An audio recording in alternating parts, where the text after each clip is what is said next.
You want to hit over?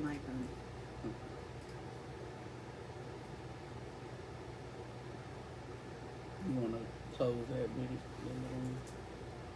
Can you hear us?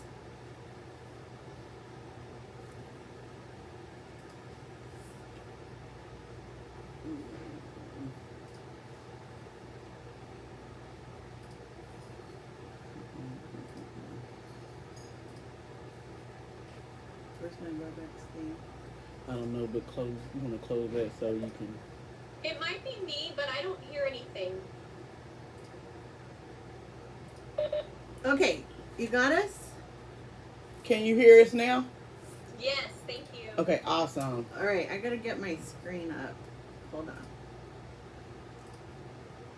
Okay, can you see the screen now? Yes.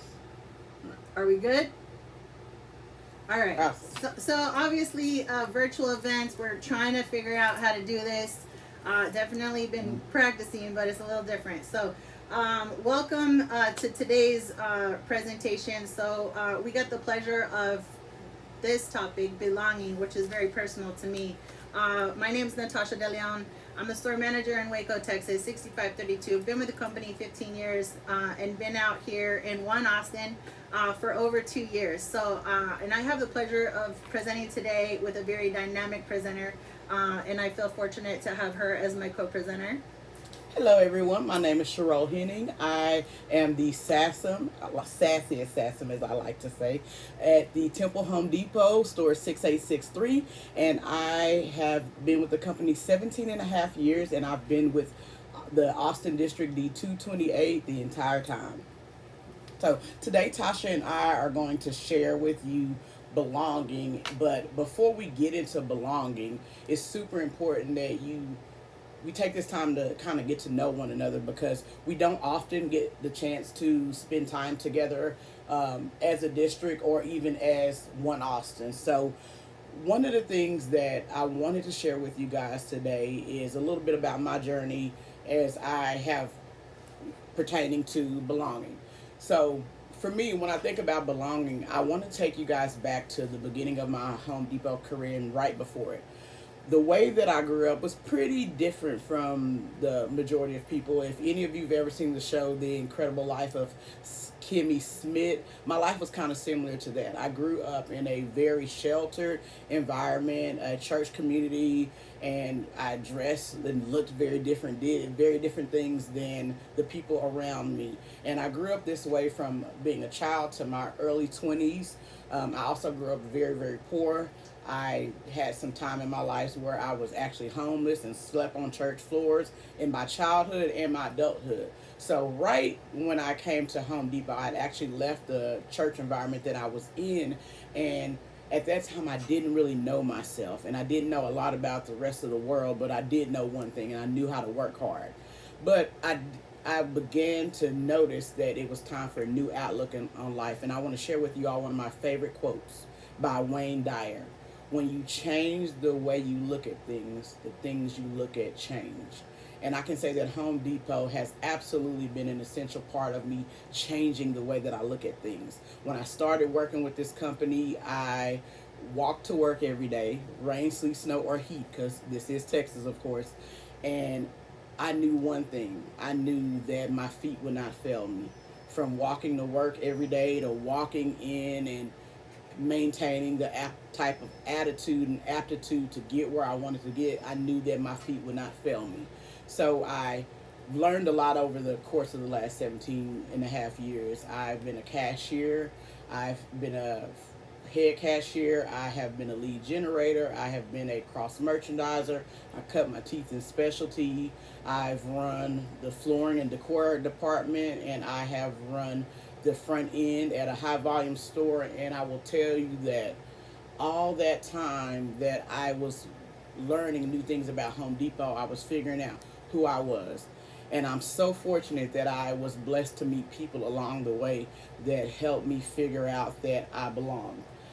You don't often get an opportunity to have an occupation that becomes family, and I can say that I've been quite fortunate during my time at Home Depot to meet some amazing people One of them was my husband, who I met at Home Depot, and we've been married for over 12 years.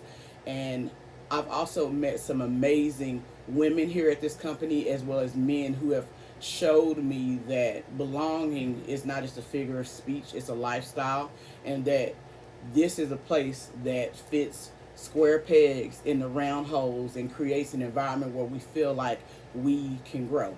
So, as we were saying, Home Depot is a culture diverse environment, and we want to always be cognizant of growing in that area. So today we're going to talk about belonging, and this is going to be one of those moments where we ask you all to share, but I want to hear from the audience, and I want to hear one or two stories. Speak up and tell me, what does belonging mean to you?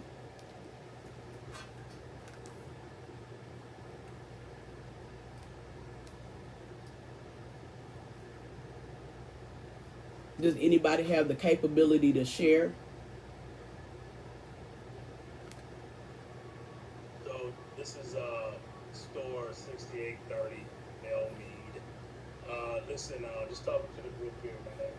I'm quite loud back here, so I really couldn't hear. Just joking.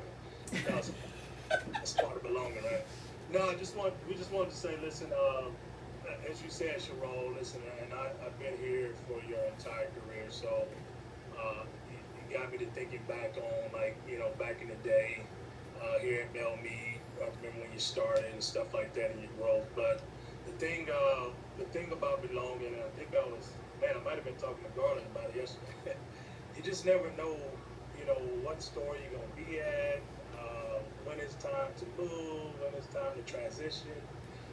But as long as you be who you are, you're gonna fit in anywhere. So that's the great thing about Home Depot. You can come on to the company with no background in home improvement, no degrees.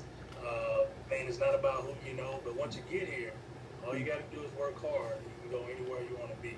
So I think that's kind of what we're thinking about here at the store, our store, as far as belonging. I mean, I'm sure there's a lot of other things that we can add into there, but I just think that, man, they just let you fit in wherever. So, and that's why it's a great company, because you can come from different backgrounds. Everybody has different upbringings, but once you get here, it's kind of up to you, right, to fit in, and this company will let you fit in. You just have to do your part. Very true. Thank you for sharing, Daniel. Hi friends, this is Sarah from 6563. Hi, Sam. I think for us, belonging begins when you feel seen and heard Hmm. and Absolutely. welcomed. Yes. Love that. Love And that. Home Depot does that. Awesome. Would anybody else like to share one more group or person?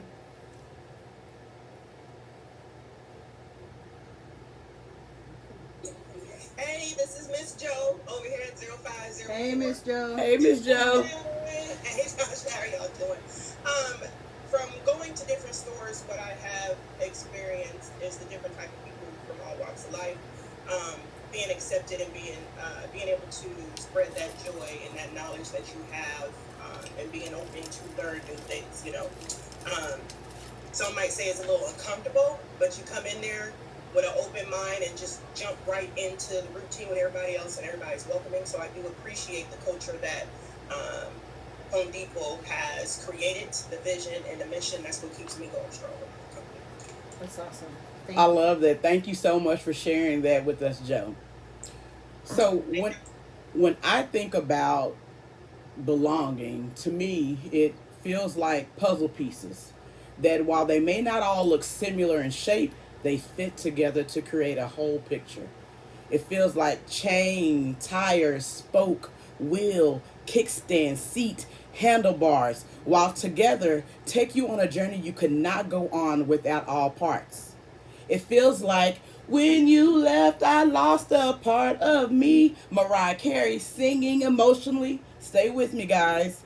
It feels like football huddles, plays coordinated, practice, reevaluated until they run efficiently till we are 20 yards down, touchdown, he scores. It's like well-oiled machines, all parts working in tandem, unable to perform properly without each other. It's like four walls, one roof, sitting on one foundation. Different parts creating a complete enclosure. It's like hammer to nail, drill to screw. Though different, without the other, there isn't much each one can do. It's like each person walking into a building, putting on an orange apron, and stocking product to the ceiling. Safely, of course. It's like spotter to driver, aisle to barricade. When all parts work together and know their places, you'd be so amazed at what can be accomplished. From the lot loader to the store manager, there are no small roles and no small actors because everyone matters. Each associate belongs because everyone matters. And when you find your footing, oh, the places you will go, and oh, the ceilings you will shatter. Each of us, unique as leaders, create a conglomerate of creativity and investment more valuable than Bernie and Arthur's wildest dream. We are diversely inclusive individuals who make up one team. Each of us necessary, each of us valuable, each of us strong, but together more powerful than we could ever imagine when we figure out just where we belong. So thank you all for taking some time today with us and breaking bread so that we can talk more about belonging and figure out how we can be more inclusive. So the first thing I'm going to do is hand the floor over to Natasha so she can do an icebreaker with us. All right, thank you, Cheryl. And when I said dynamic, I really meant it. That you. is a beautiful spoken word poem. Very impactful, and I love it. Thank you. Thank you for sharing that with us. We're gonna start off with an activity. We're gonna ask that you guys, you're already in groups. With your around the table and with the people that you are in the room with, let's talk about a couple of these icebreakers. So we're gonna kick it off and have. Garland's district, D228. Take question 1. When you were little, who was your favorite superhero and why? And then Eric's district, D91. If y'all would take 3. If you had to describe yourself in 3 words, what would those be? All right, so we're going to give you about 4 or 5 minutes to discuss that, and then we'll ask a couple of stores to share. Thank y'all.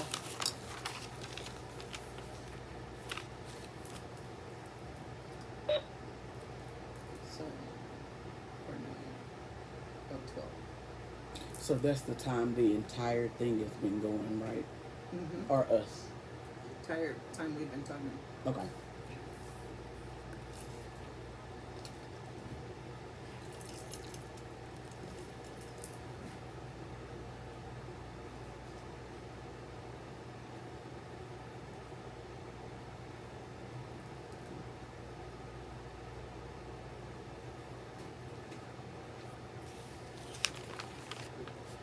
I'm gonna need water out of my fridge.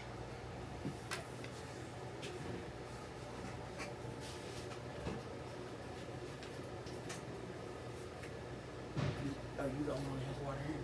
Yeah. Okay, I just want to make sure. Thank you. That'll be plenty for the thing.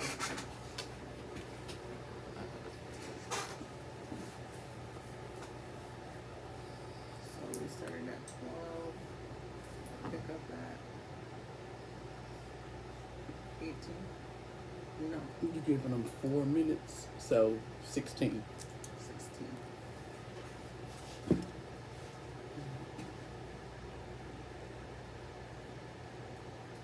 We got about 2 more minutes, y'all. I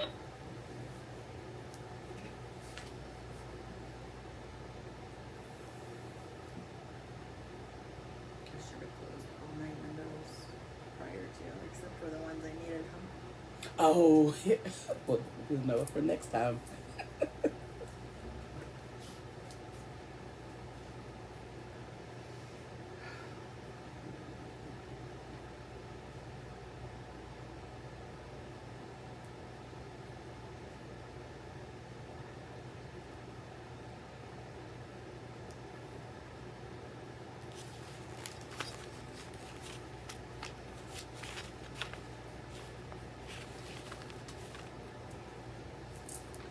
You asked to share, okay?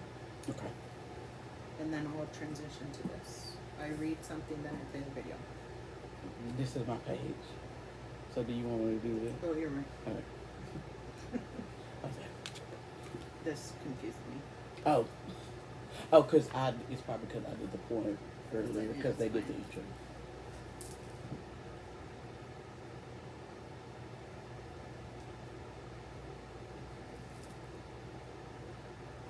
30 seconds. I'm just gonna unmute it. Ready? Okay.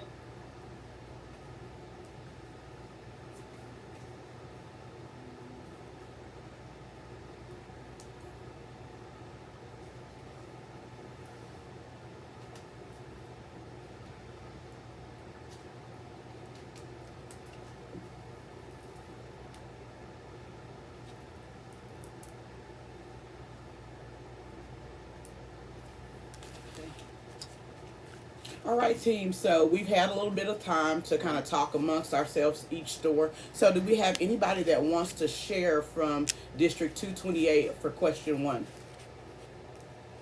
This is Shauna from 509, and so Tabitha and I, we are the same age, and we're kind of old. And so we went all the way back to Super Chicky and Mighty Mouse and the Underdog, which are You like went back. 1960s like cartoons.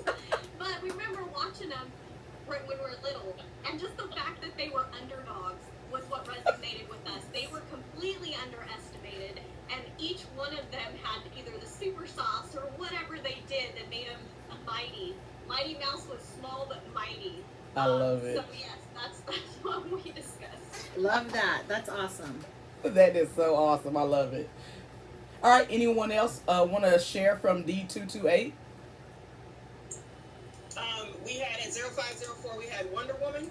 Okay. Because she was strong for her strength and she traveled. It was what was needed at the time for women and everything that was going on. Great. Awesome, awesome. Thank you for sharing. All right, so District 91, you all had question number 3. Can I get someone to share how they would describe themselves? Yeah, this is Vino from 8995. I would describe myself as loving, passionate, and hungry. Nice. I love that. Awesome. Thank you so much. Can I get anyone else that would like to share from us from D91? Monica from Hi, Monica. Hello. We kind of pulled ourselves as a group, and some of the common ones, or one that came up multiple times, were observant, or determined, empathetic. I feel like we've got a pretty good group of people that share those qualities at the store. Oh, I love that. And she said empathetic. So that is a really key word today. So thank you for sharing. All right, team. So now that we've taken a little bit more time to get to know each other, I think it's time for us to get into discussing a little bit more about being inclusive. What do you think, Tasha? I think it's time. Awesome. So often diversity and inclusion can be used together, but they honestly do mean two very different things. Diversity is the unique set of differences that our associates, our customers, and our suppliers may have. Those differences can be visible like ethnicity, gender, age, physical impairment, and speech, and they can be non-visible traits such as education, values, or beliefs. Inclusion, on the other hand, is your intentional effort to acknowledge and welcome those differences. So let's watch a video that we're all probably very familiar with, and after the video, we're going to really dig in. And you pay attention to this video. This is one of my favorites. Me too. One of the best Home Depot videos, I have to say. All right, here it goes.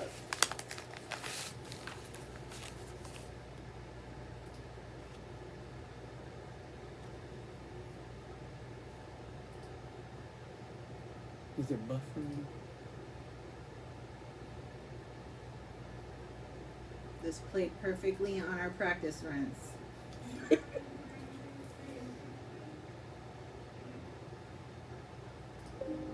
we go.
it hitting the mute because they can't hear the music.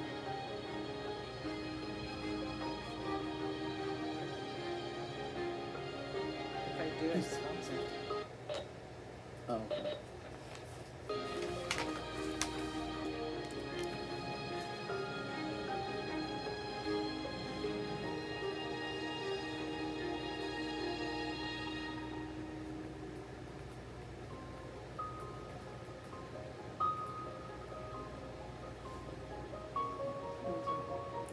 Mike.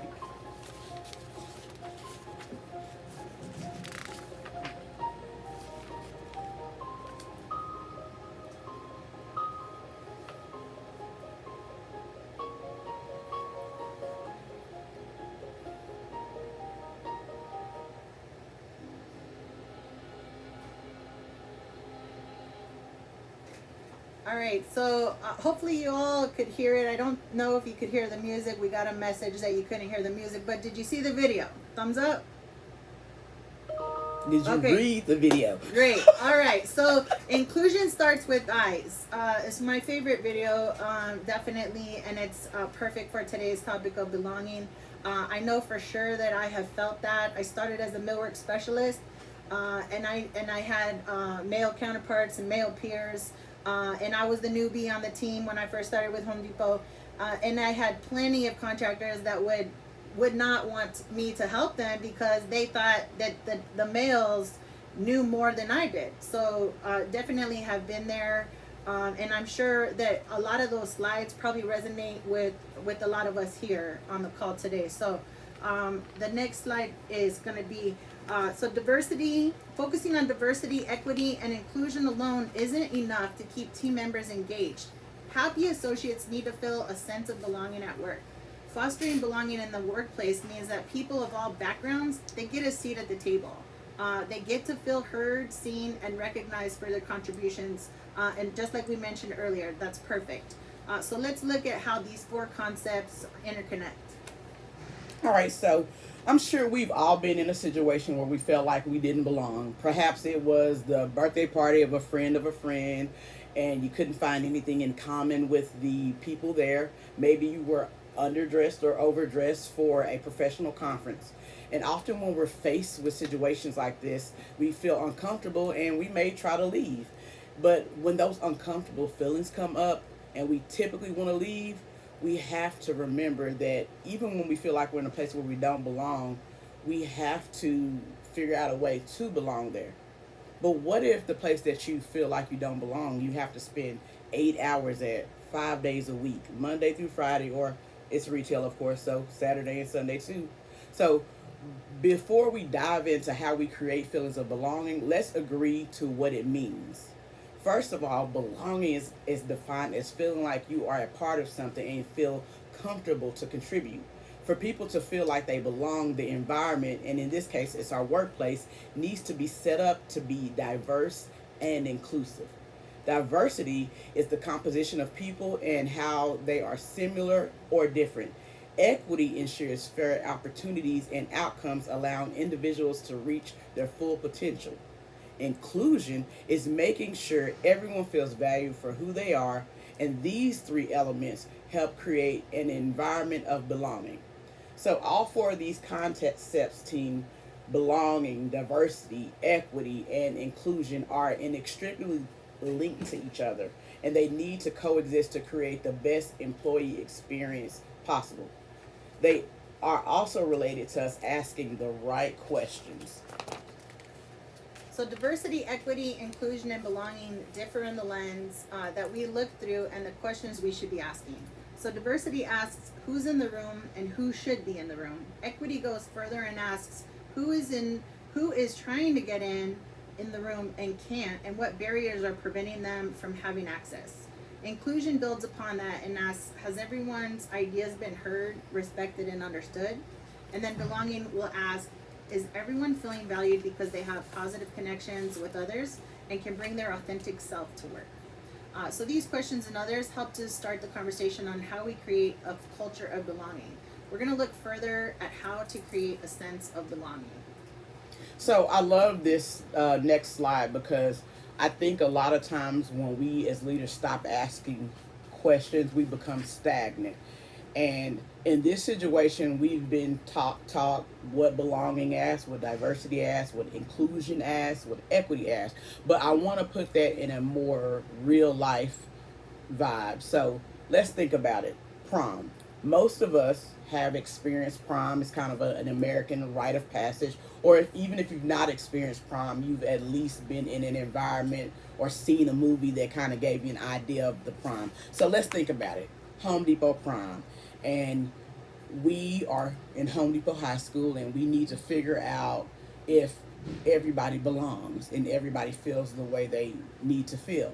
So some of the questions: belonging, is everyone feeling valued through positive connections with others? So do the jocks feel comfortable coming to the prom? Do the emo kids, the nerds, the band geeks, whoever they may be, do all those kids feel like they can come to the prom and be their authentic self?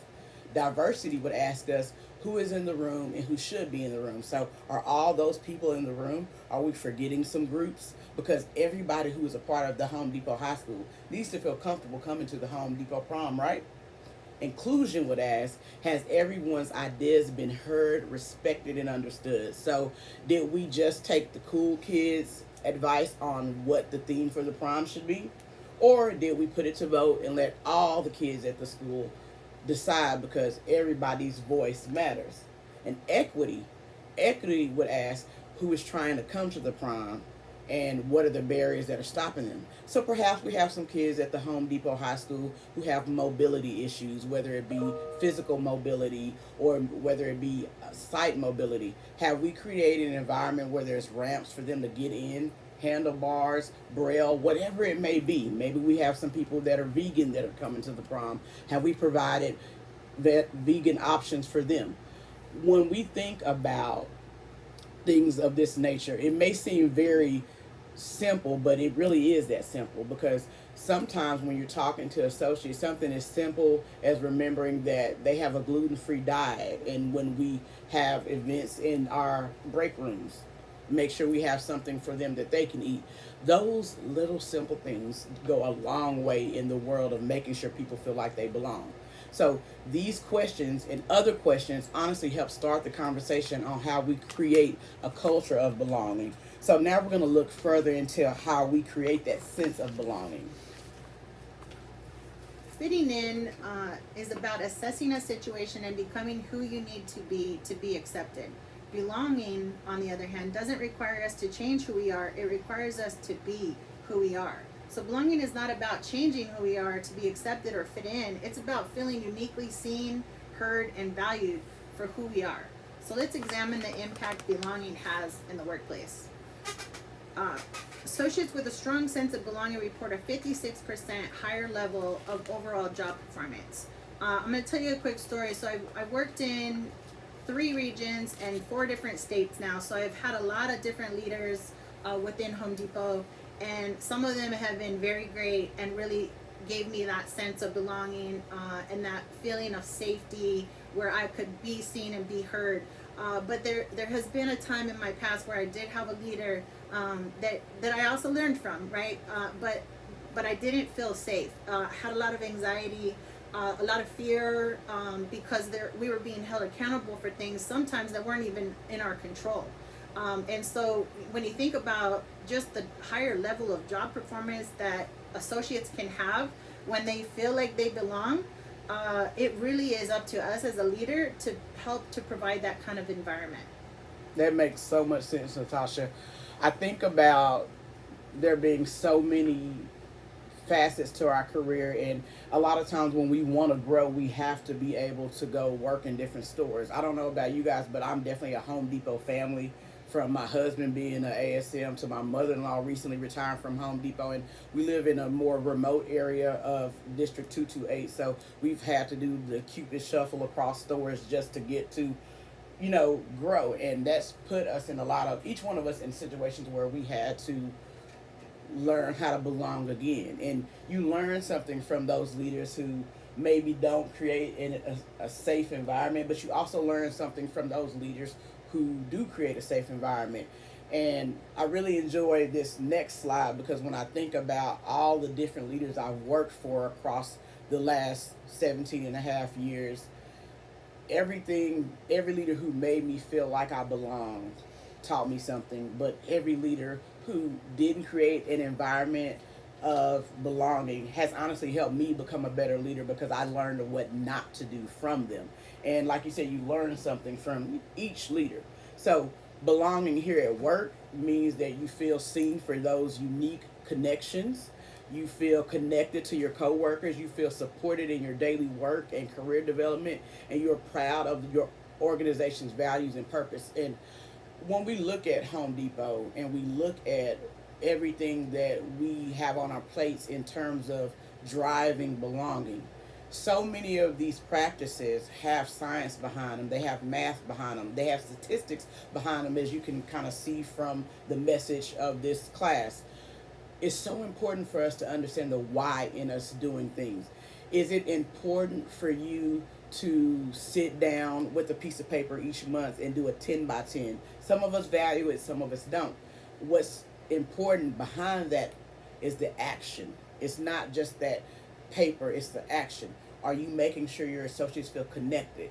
Because when you feel connected at work, you have positive, authentic social interactions with your peers, your managers, and senior leaders. And we get it. I mean, it's not always easy for everyone to connect with people. Some of us are empaths, some of us are extroverts, some of us are introverts, some of us are ambiverts, and you have to find common ways to connect. I will tell you, for me, one of the easiest things that I do with my team is to ask them if they were on a deserted island, what would be the meal that they would want to eat, or the particular culture of food, or what would be the CD. I've heard all kind of different answers, and two things that I know for sure help people bond are food and music, or food and entertainment. And you have to find whatever it is. You're going to encounter people that you do not feel seen by, and I would challenge you to try to create an environment with them where you see them better so that they can see you as well. When we think about being connected to people, connecting with people that you would otherwise not connect with because you're in a work environment with them helps you be not only a better leader but a better person as well. But beyond connecting, we got to feel supported. So when you feel supported at work, those around you, from your peers to your senior leaders, give you what you need to get your work done and live a full life. I often hear associates who experience tragedy or death in their life, and you wonder, why are you at work today? I had a leader close to me that had a family member die, and I was like, why are you at work today? I need to be here. What that tells me is two things. That person feels supported enough in that environment that they feel safe to come to work because they know that there's people who will be there to understand them, but they also feel seen. And when we create an environment where people want to come to work, even in their darkest moment, we know that we're living the values, and that's something we should be proud of. And when you are proud of your work and your organization, you feel aligned with its purpose, its vision, and its values. And I really can't think of a better place to work that is so just bent hell bent on making diversity and inclusion a part of our everyday lives. And when we think about all these different little seen and connected and supported and proud, we know that no matter what our diversity is in age, race, gender expression, and our abilities to be different, it provides us a broader variety of ideas, and it provides us a broader variety of approaches, and it actually gives us more creativity, more innovation, and all those things that benefit us only happen when everyone has a sense of belonging. So next, let's examine how we create belonging. So when we think about belonging, we think about psychological safety. And Tasha spoke on it a bit, and she talked about psychological safety, or just feeling safe in the environment. And I'm sure many of us have felt that we haven't felt safe, or we need to feel safe. But psychological safety is defined as the ability to show oneself without fear of negative consequences of self image, status, or career. It is a shared belief that the team is safe for interpersonal risk taking. And look at the current environment we're in. We're what, maybe a year post pandemic, and our workplace has been turned upside down by the global pandemic that sent millions of people to working remotely, and still our current political and social environment has left a lot of us very emotionally drained, and we're a lot of us frankly are unsure what the new normal even looks like for us. Many of us are honestly working in ways we've never worked before. I mean, think about it. 2020 March, no toilet paper on the shelves, Lysol being fought over hand and tooth, us figuring out that we can take labels off and re-merchandise even though there's a planogram but there's not product for the planogram, and figuring out that we now have to create an entire new department for online ordering that the company was not completely finished developing, that we had to just be boots to the ground in developing.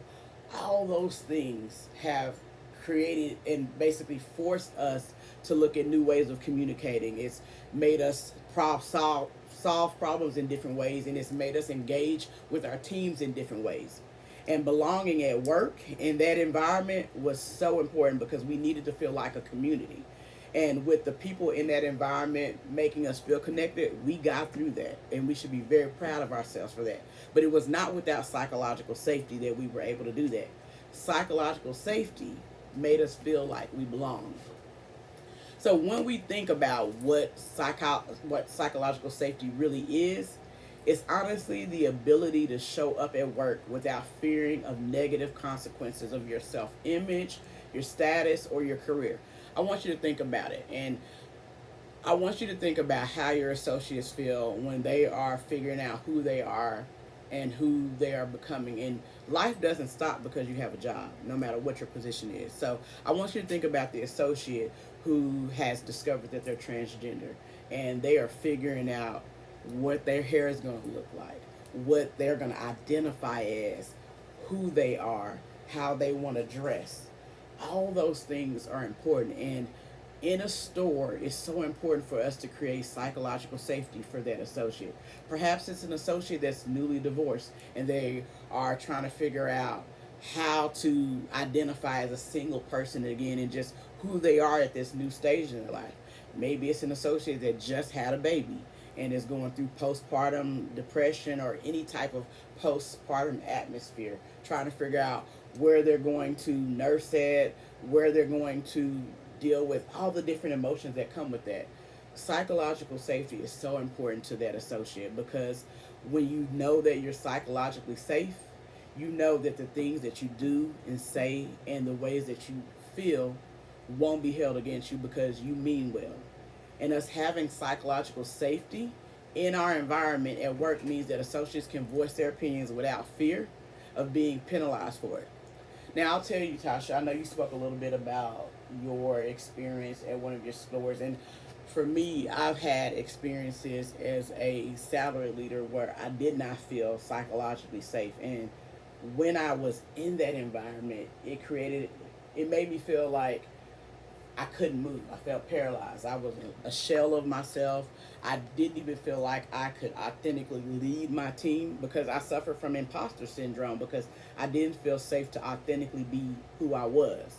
So now that we've talked a little bit about psychological safety and defined it, let's kind of examine further the characteristics of psychological safety. So we're really going to talk about psychological safety versus what psychological danger is. So the term psychological safety has been around since Dr. Amy Edmondson of Harvard University published her influential study. She proposed that regardless of its makeup, a team's success will largely boil down to its members' tacit beliefs about interpersonal interaction, and whether they have a shared belief held by members of a team that the team is safe for interpersonal risk-taking. In other words, if you can take risks without your team beating you up, you'll be more likely to succeed. That's what psychological safety is about.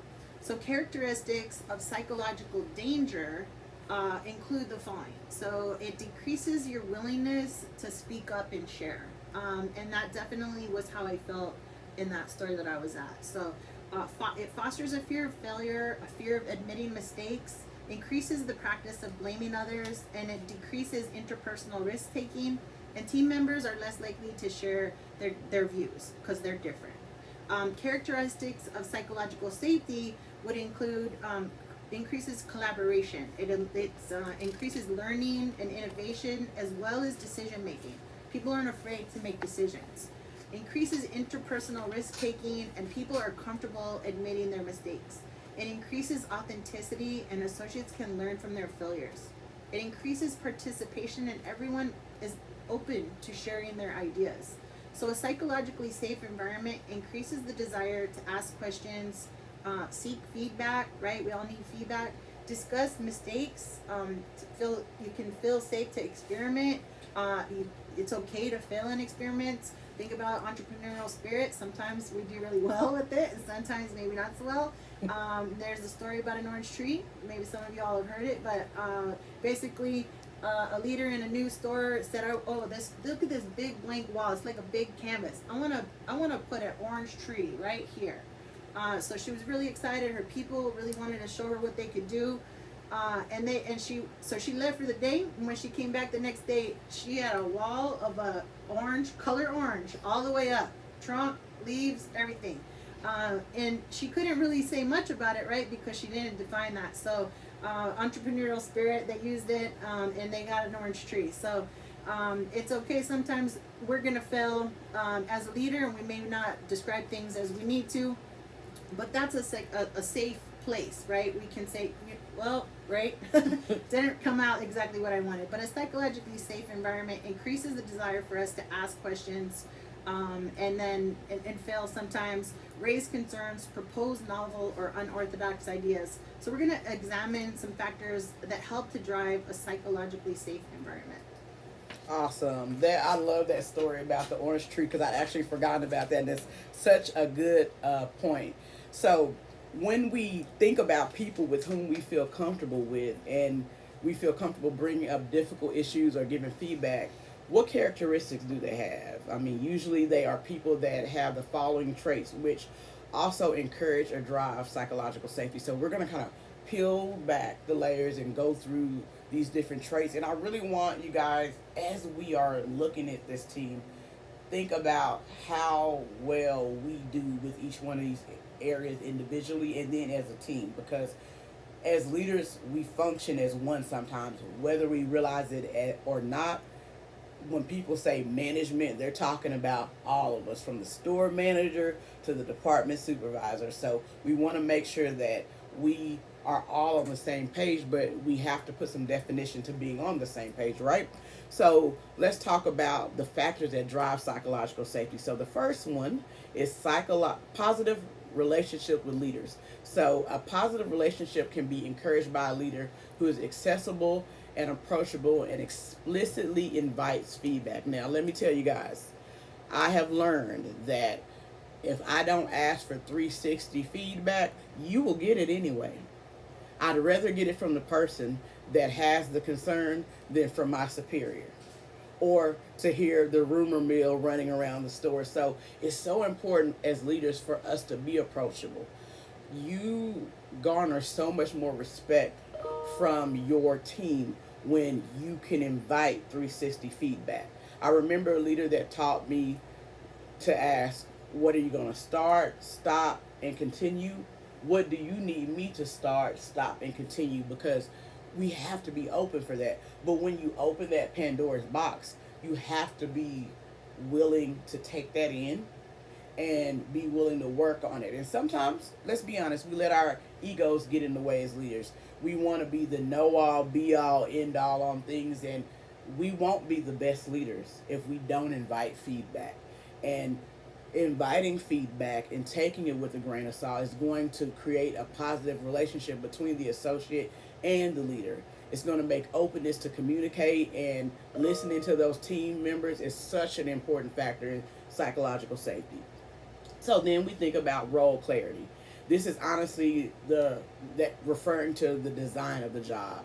A lot of times we are doing our job and we don't know if we should be doing something that is interdependent with the group, or we should do it dependently, like delegated, or if we should do it independently. I'm on an island and I've got to get this done.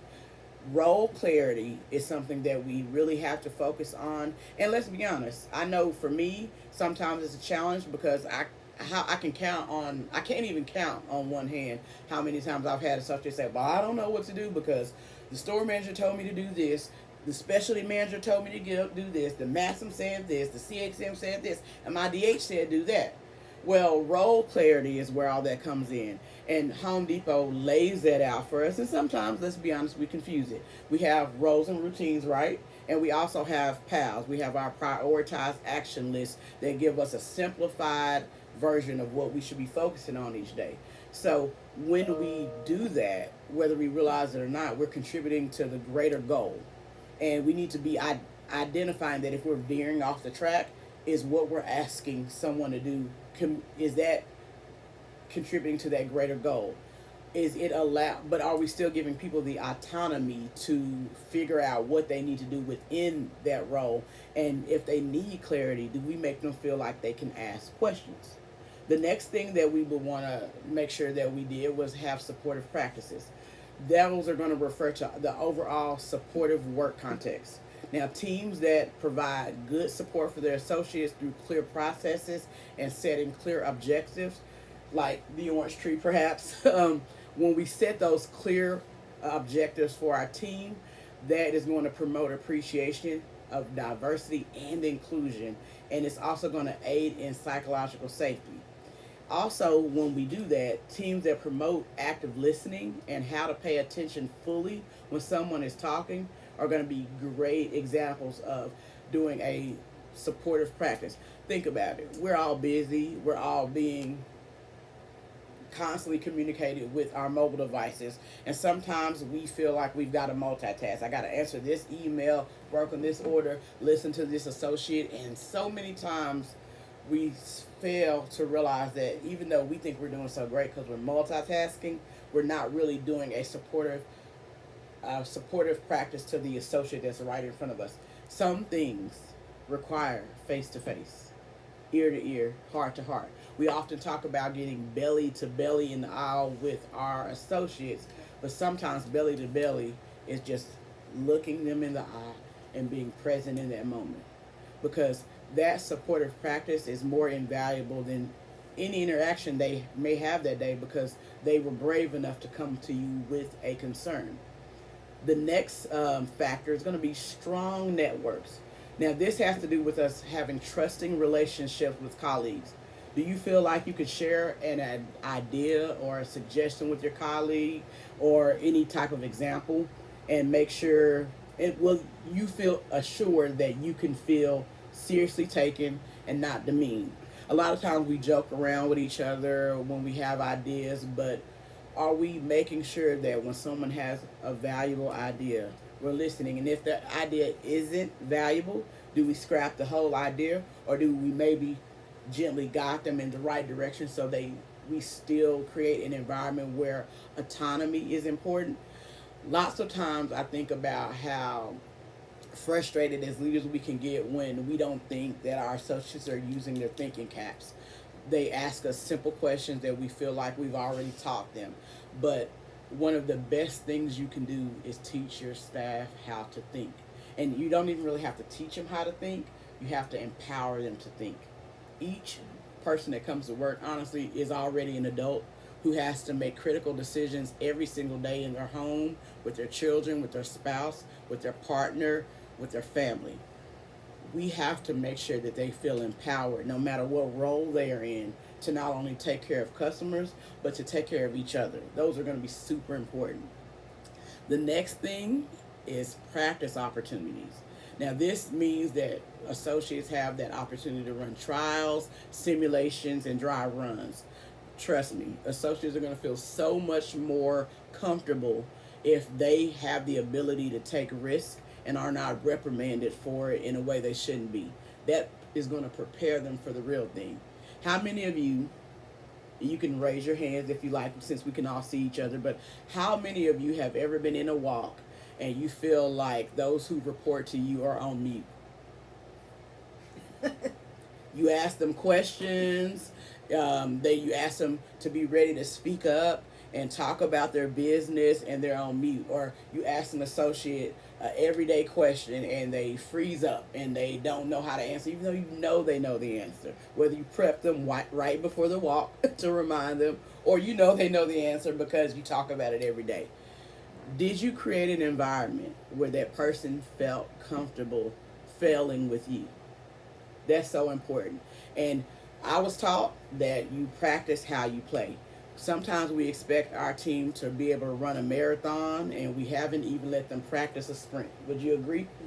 So we really have to make sure that every situation we put our associates in, whether it's them leading the Home Depot chair, whether it's them speaking on business acumen, did we allow them the psychological safety to practice first and encourage them in that practice so that they are prepared to play how they practice? Lastly, we've got healthy personality traits. Now, healthy personality traits, they look like emotional stability and openness to experience help and support. This is going to, again, create psychological safety. Emotionally stable people are more likely to perceive an environment as psychologically safe because they're going to be calm and they're going to be relaxed. But let's be honest, everybody doesn't come to work calm and relaxed. Some people come to work anxious, hostile, vulnerable, and even stressed. What can we do to solve that for them? You may not be able to solve it for their life, but can you solve it for their 8-hour shift? Can you solve it for their 4-hour shift? Can you solve it for their 15-minute break? When we are safe and calm ourselves, we help create an environment that feels calm. I know one of the things that I constantly tell myself as a leader at Home Depot post-COVID is that if I am stressed, I cannot strategize. My team depends on me to strategize. If I cannot be calm when I do it, I'm creating a chaotic work environment. And guess what? We know for a fact that poop rolls downhill. So when we aren't calm, we aren't our best self. So why would I expect an associate to be their best self? The simplest thing that I do to calm myself is on my commute to work, I listen to podcasts. I listen to Jay Shetty. I listen to music. I do things that are going to put me in the brain space to be the best me, the calmest me, so that I can be the best for my associate. So now that we've talked about the factors of psychological safety, I think it's time that we dive into the benefits of psychological safety. And that's so true. You said it perfectly. When we can control the environment by controlling how we feel and the person that we're presenting. So we have to understand how we're feeling, so that we can really present ourselves in a light where our associates are going to feel psychologically safe. Yes. Because we could take that away really quickly. So perfectly said. So the benefits of psychological safety and accountability. In 2012, Google carried out a research project called Aristotle to determine why some workplace teams perform better than others. The results indicated that psychological safety was not only the most important factor that led to a team's success, but it also underpinned all other factors such as dependability, structure, meaning, and impact. So why should you help your team create psychological safety? Psychological safety has been found to greatly increase, like we said before, better learning, innovation, adaptability, higher creativity levels, stronger team morale, more efficient problem solving, more engagement and job satisfaction, and higher productivity. Probably our higher leader behaviors, higher ACI scores. In particular, psychological safety encourages the team to develop, see errors, problems, and constructive feedback as learning opportunities rather than setbacks. The learning culture is particularly important in a volatile, uncertain, complex, and ambiguous socioeconomic reality such as the one that we are faced with today. This is because of this mindset that this helps a team to be more adaptable, flexible, and innovative. Psychological safety is based on the social dynamic of a team rather than simply on individuals. This is why the role of a leader is key. A leader needs to drive psychological safety at work, but it's unlikely that team members will develop it on their own if they can't do that. So we're going to examine further how the leader can help to create an environment conducive to learning. So when I think about what you just talked about, we talked about the factors of psychological safety and the benefits of it. And if you all take away nothing else, I want you to really take away the fact that safety doesn't mean that we won't make mistakes, but it may mean that we learn, and we should sacrifice to learn. And when we learn, things are beautiful. I want to tell you a story about a woman, a wise old woman who lived in a village on the top of a hill. This woman, every single day, she had to trek to the bottom of the hill to get water. She was not very rich. She made do the best she could, and she carried 2 buckets on a rod across her back to get water. One of those buckets was in pristine condition. The other bucket had cracks in it. But every single day, she walked up the hill, down the hill, up the hill to get water. Well, one day when she was walking down the hill, one of the local villagers stopped her, and they were like, "Why do you keep using that broken bucket? You're dropping water. It's totally inefficient. You're not taking enough water back up. You're having to make more steps, and why don't you just get a new bucket?"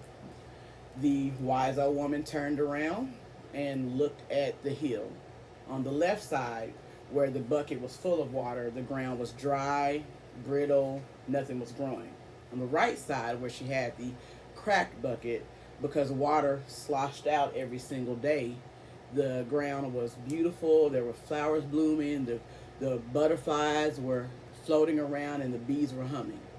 She looked at the local villager and said, "Look at the beauty that imperfection has made." So I want you to think about it. As a leader, you've made mistakes before. You've had your trials, you've had your triumphs, but all of those different things you've done and the imperfections or mistakes that you've been given space to make have made you a better leader. Let's make sure that we afford our team that same ability to feel comfortable and safe enough to have learning curves and to make mistakes.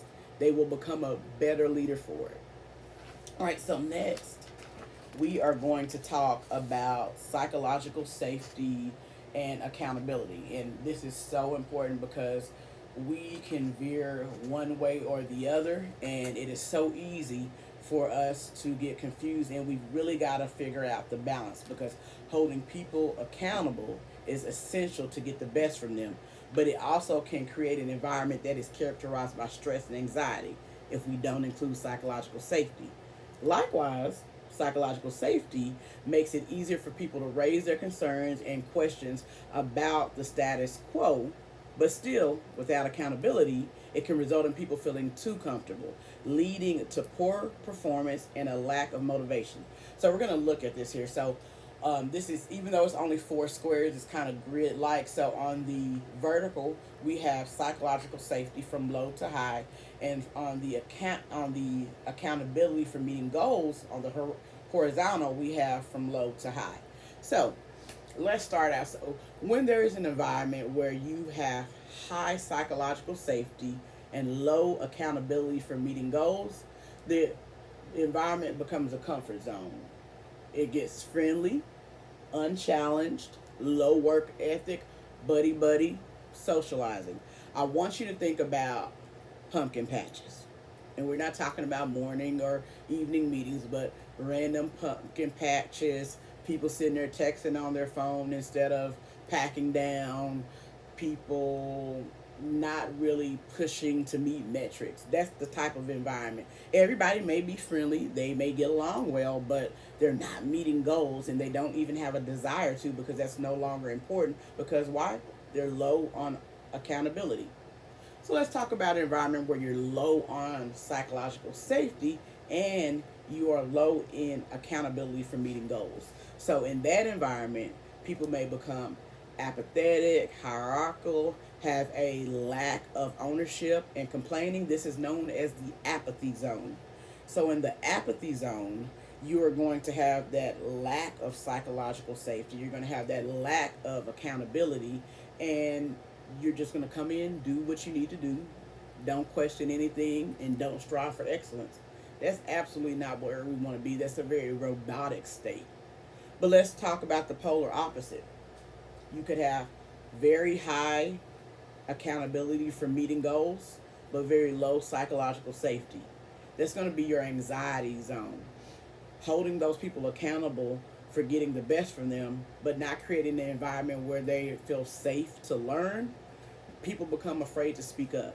In this zone, they continue to strive for excellence, but they are so afraid that if they do something incorrect, that they won't get ahead. And so when they feel like they won't get ahead, that's going to hinder their learning. Why do you think we have things like town halls in place?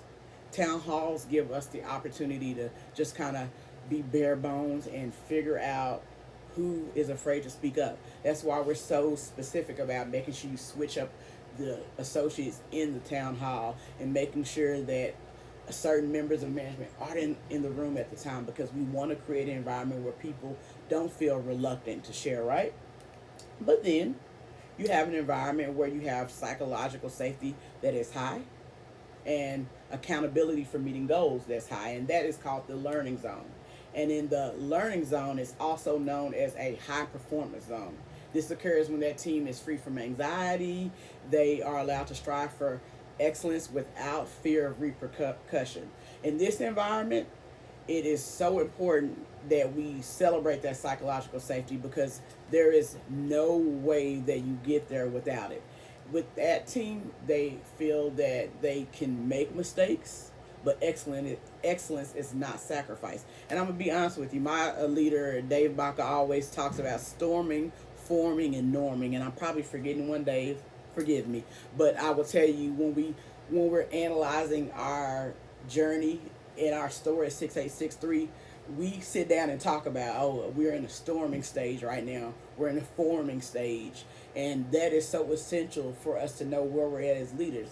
And when you are performing, that's the fourth one, performing stage. When you're in that stage, it doesn't always last as long as you like it to. And it's probably because somebody gets promoted, which is a good thing. So you have to start over. So I want you all to really look at your teams and figure out who is in each one of these zones, because truly it can vary from department to department, from group to group, from person to person within the department, just depending on how they're impacted by the leadership team. When I work with Natasha on this shift, I may feel like I am in a learning zone, and I may be able to perform really, really well, and I may feel like I can make mistakes, but because I try, she's going to always encourage me. But when I work with Cheryl, I may feel like I'm in an anxiety zone. I have to do everything right. I don't feel like I can share anything, and we have to make sure that as a leadership team, we're on the same page so that everybody feels like they are in the learning zone.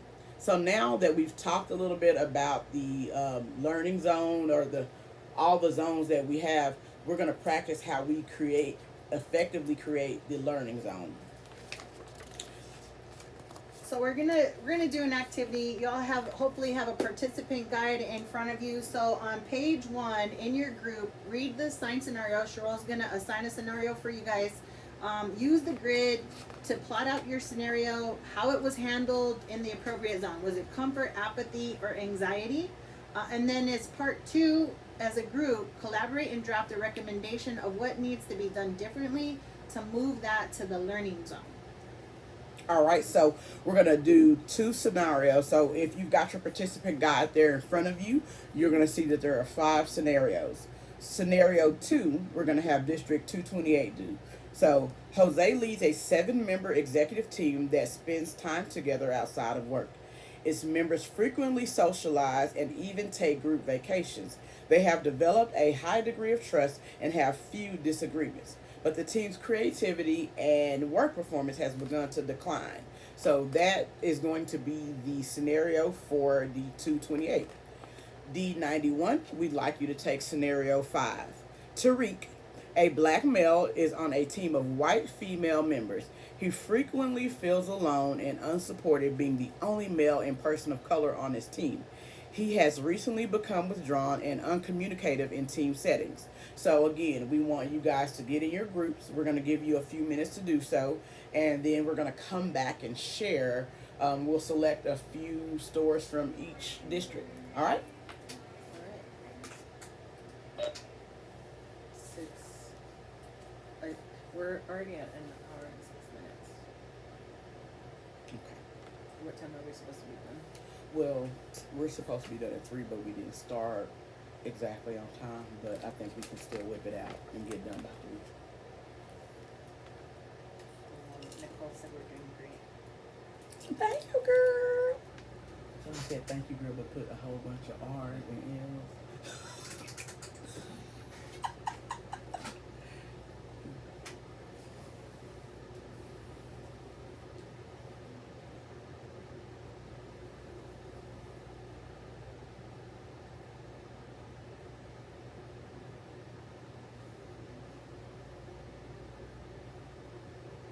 There.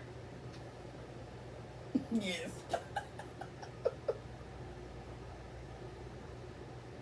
We're gonna have to. We may have to just do one store per district to get back. On track for time. I think that's a good idea. Oh, she texted me guys. Thank you.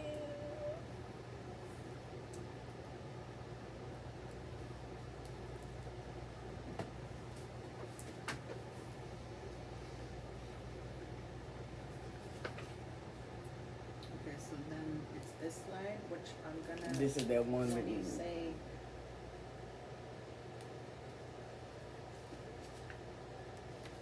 I'm not gonna click anything. I'm gonna click on the slide. Mm-hmm. Okay, we have 30 minutes.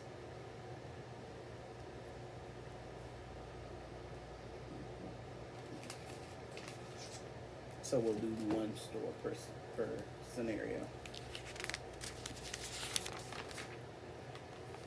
We have 30 minutes. Okay.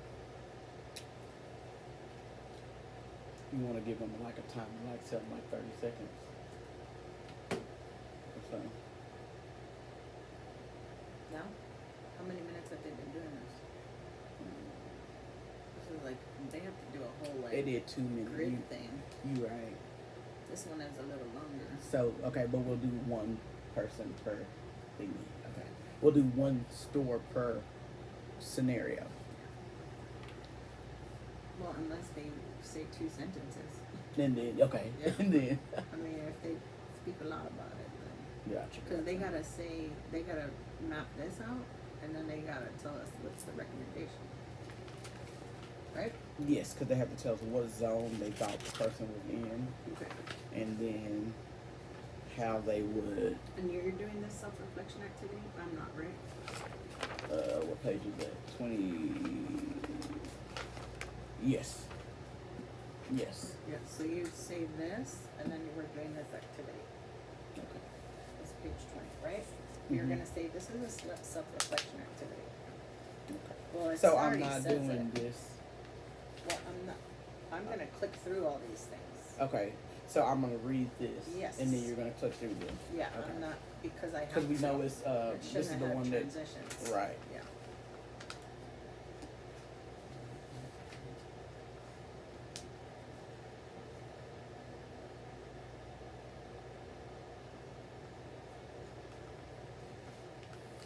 Can't, like, see everybody.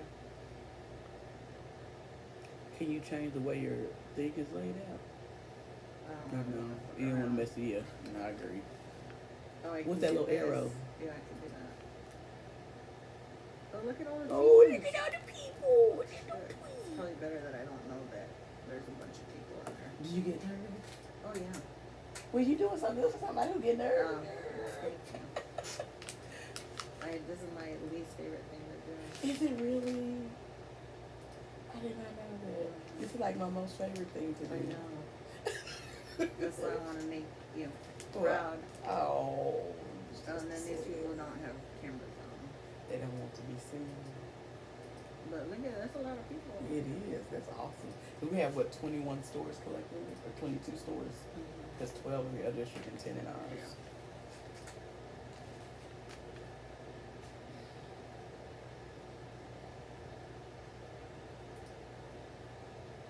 You can say, well, we see you all hard at work.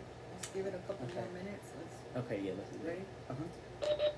Guys, we see you all hard at work brainstorming at your tables. We'll give this about a minute or two more, and then we'll take a representative from each district to share. I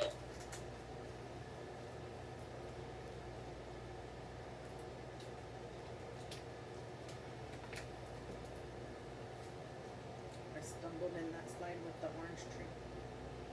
No, but you did. I love that you added that, like that, because I think when you It add helps those parts, segue. it helps segue. And I think it creates that because I think you should feel a connection between the two people that are whoever's facilitating. That I think that is a part of what makes co-facilitating, like it needs to be transactional like that. So I enjoy it. Okay.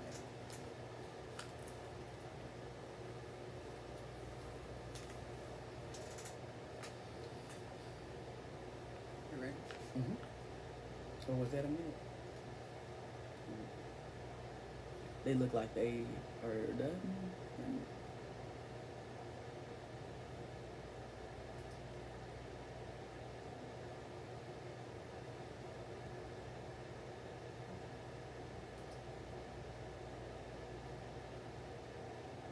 There's probably some people ready to share.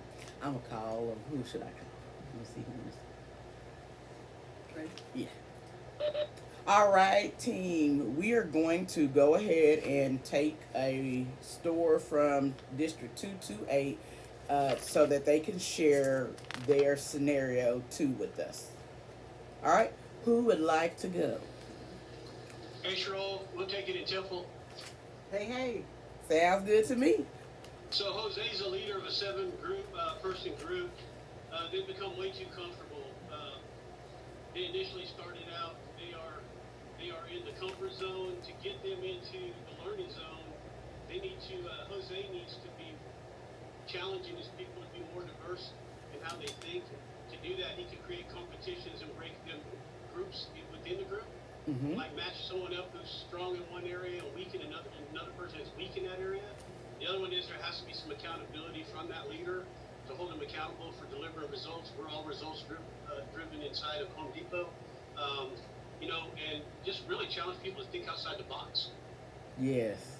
And the biggest thing is they have to have a diverse mindset. If everybody's a yes man or they all agree, then you got the wrong team. You need people that are going to give you a really diverse set of answers that are going to challenge you as a leader to really think outside the box as well and come up with solutions. We have to do it all the time in stores. That's what Jose needs to do in this situation. Awesome. Absolutely. So what zone did you all say that they were in initially? They were in the comfort zone. They become very, very comfortable with each other. There was zero accountability. They stopped performing at a higher level, and there was no accountability amongst each other. Awesome. Thank you, Team Temple. Thanks, Dave.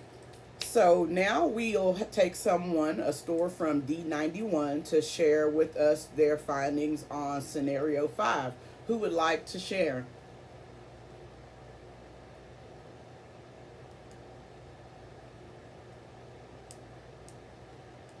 Anyone?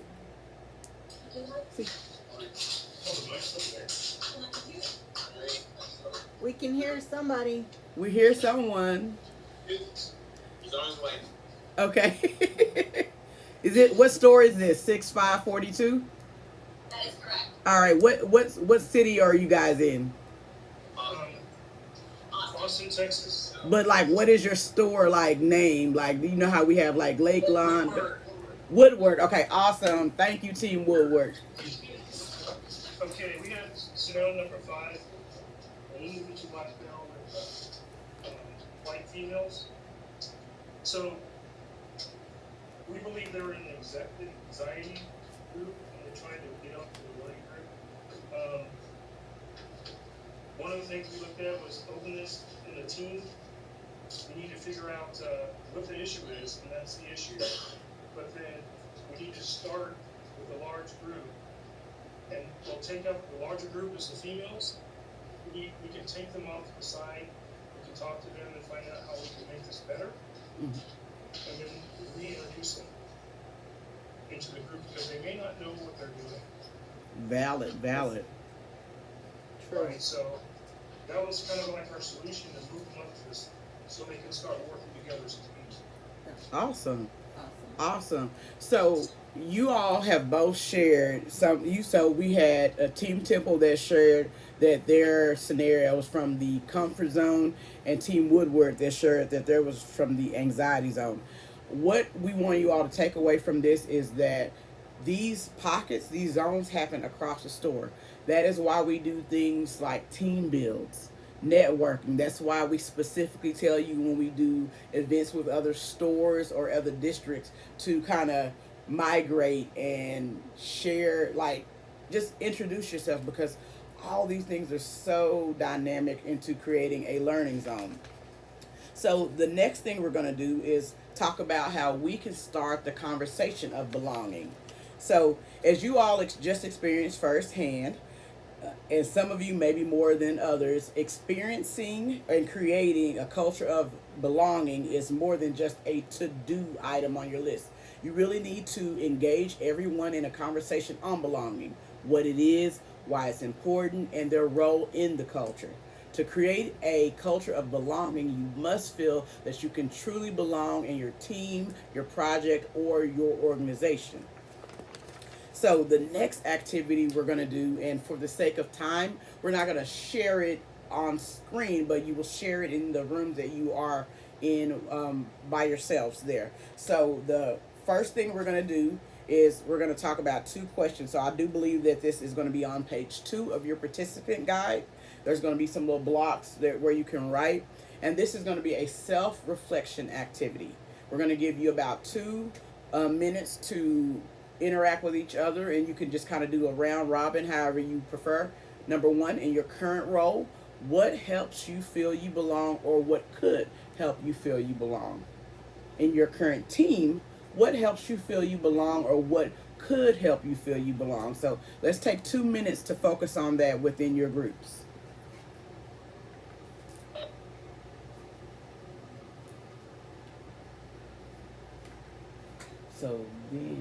So we do that, and then I need to read this. I already And skipped it, but you can read it, yeah. but this is where the clickety click is coming in, right? Yeah, because you're gonna do the first click here. You're gonna do the first click here, and then okay. I think you should skip the debrief. Okay. So there's this too. Mhm. See? Okay. All right. So that okay. I think so we have 1 minute. Mm-hmm.